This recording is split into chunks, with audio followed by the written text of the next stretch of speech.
Perhatikan, saya berani tantang, orang yang berbakti kepada orang tua, dia tidak akan pernah sengsara hidupnya. Dan saya katakan kepada yang durhaka kepada orang tuanya, tidak ada dosa yang Allah sangat ingin menyegerakan hukumannya bagi pelakunya di dunia dibandingkan durhaka kepada kedua orang tua.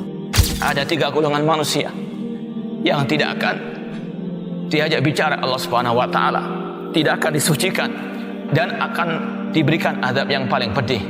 Di antaranya al-aqli walidai, anak yang durhaka kepada kedua orang tuanya.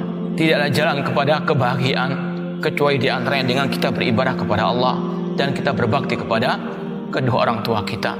Apalagi kedua orang tua kita masih hidup, itu jalan menuju surga Allah Subhanahu wa taala.